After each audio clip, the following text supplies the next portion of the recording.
let's kind of talk about your process for writing music. What does that look like? So the process for us is a lot of these songs are our stories, like testimonies, things that we've been through, things that we're going through, and we just come together and we talk. We're a brotherhood, we're family, so we'll vent and talk to each other. And instead of pouring too much energy into what we're going through, we'll just write a song about it. Amazing. And you can hear that. You can hear the presence of the Lord literally when you guys are ministering, because you guys are ministers, okay? You are ministers. I don't know if you can sense that, but you shift atmospheres. Do you realize that when you're ministering? Did you know that? How did that happen? Maybe my cozy color. Oh, okay. Grab you and yoke you up right quick. Yes. I mean, You got it, man. How you feel about that? I mean, it's like you get in a moment, and it's like when we're singing or we're doing what we do for the people, it's an ushering. I feel like it's an ushering of the Spirit. Like when you hear the clash of the cymbals or him hitting the tom, it's like bringing more and more and more to the situation at hand, to the people. You hear the bass, and he's just thumping away, doing his thing. And we all hear it and we all see it. We look at each other like, man, that's not just you. That's God working through you. You're showing these people what God has blessed you with, your gifts, your talents. When G's hitting his cymbal, or hitting the tambourine, or shaking his what do you call it? Shaker. Shaking the shaker. Yeah. I mean, how do you pronounce that? You feel it. It's the ushering of the Spirit. Kyrie on the keys. I mean, being able to go from the keys to organ and still maintaining that same the spirit, that same feeling, that same flow.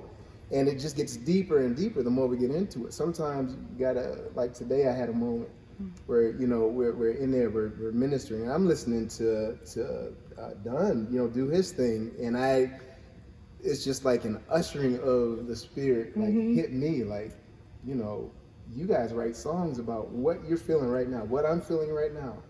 And you're ministering all that through all the instruments and through your voice. And it gets hard sometimes. You're just sitting there like, oh my God, you're ushering, you're doing exactly what you said you would do through us. And it's just amazing. You guys literally sound like what I imagine heaven sounds like. Wow. Literally. That's huge. It is. One thing I did want to kind of touch on with you guys, I know that you do play sacred music and you play for the Lord, but you guys also travel for secular artists and do that. How do you balance that? How do you manage that? I actually talk to a lot of people that do both and manage that well. And I know some of the musicians that are up and coming, they're younger, but they might serve at their church, but play outside of the church.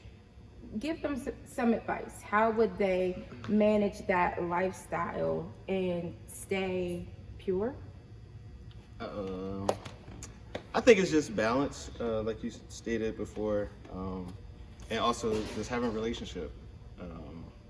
When you have your personal relationship, when you go out and do things outside of gospel, it's work, but you also enjoy your job. You're playing an instrument, you get to travel the world, the country, you get to see a whole lot of things that you sometimes normally wouldn't see in church, so you're exposed to a different side of life. But I think more so than anything, the driving point would be just balance and relationship with Christ. And, if you don't waver from that, then you have like a good foundation, to move forward. That's really, really good. And to add on to that, the foundation thing, that's actually really good. You really got to know your assignment. You really got to know your assignment. You really got to know what God has truly called you to do. So God has called me to be a light everywhere, not just in the church. He's not going to put a lamp in a room full of lamps. He's going to put a lamp in a room that needs light. Mm-hmm. So he's, you know, you got to really know your assignment. And like you said, you got to know your foundation. If you have a firm foundation and you have a real relationship with God, then you can't, you know, you can't be shaken like a tree planted by the waters. Come on, scripture. Come on, Come on, Minister. pull the word out. We read our words too, y'all. Come on, That's Sunday school. Come on, scripture. I was like, we like the tree. Yes. Man, I just came. But no, Right you in really front of got to me. know who you are in God and what you are called to do. Right. And that you can go anywhere. Yep. You know, you can go anywhere and be a light and be who God called you to be anywhere. You know what I'm saying? I'm gonna scratch this just a little bit more, just a little deeper. How did you guys handle opposition? Because I know there was opposition when you first took that step. Like, I know God wants you to do X, Y, Z. How did you handle that opposition? I can speak for myself. It just all reverts back to what they was pretty much saying. Foundation. Like once you may slip up, but it's the foundation, it's the roots that get you back to the point where it's like, all right, I know I'm messing up.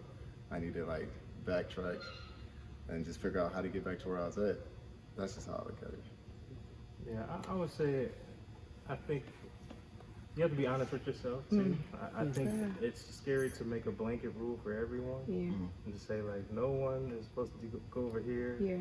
Everybody, you know, and then some people miss out on their assignment, like you said. You know, there are places that your gift actually makes room for you to do something that the person next to you might not be able to do.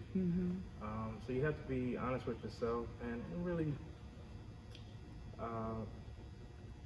take your time with those decisions. You know, not let somebody tell you what it is. Like really think for yourself and see what the Lord has for you. He might tell you like, no, that's not for you, and that could be the case. So be open to that too. To add on to that, for me, it was having an accountability partner. That is really good. You know, having someone who holds me to a standard, like, okay, G, you're slipping up, or G, you're on the right path. You know, both encouragement, you know, but also at the same time, like, being very real and transparent, you know, and no sugarcoating, because, you know, sugarcoating really just puts a Band-Aid on the wound, you know, in a sense, where it's like, no, you need to heal, bro, you know, versus, you know, just, oh, it'll be fine, you know. So that really helped me, you know, being accountable. Accountability is really key. I think that's key for everybody. I want to ask one more question. Wait, and to add on, Go it's like, ahead. No, come on. no, I'm playing. Go ahead, I'm playing. I mean, the next question is like centered around this. I have he's like a big brother, mentor type, but he born and raised in church, still leads praise and worship at church from time to time, but he's a notable producer. He works with a lot of people. We had a conversation one time about him actually leading people to the Lord. Have you guys ever had an experience where people have seen your life as a witness, you know, who weren't necessarily church people, and maybe they didn't leave out of their speaking in tongues, you know, but you impacted their lives? Have you seen that? Has that happened for you guys? That has happened for me, especially with musicians that I, you know, play with on the road. Like you said, I'm not the beat you over the head with the Bible Right. God, but I talk from my experience. You know, I talk from my relationship with my God, and I have had some chances to really help people grow closer to God.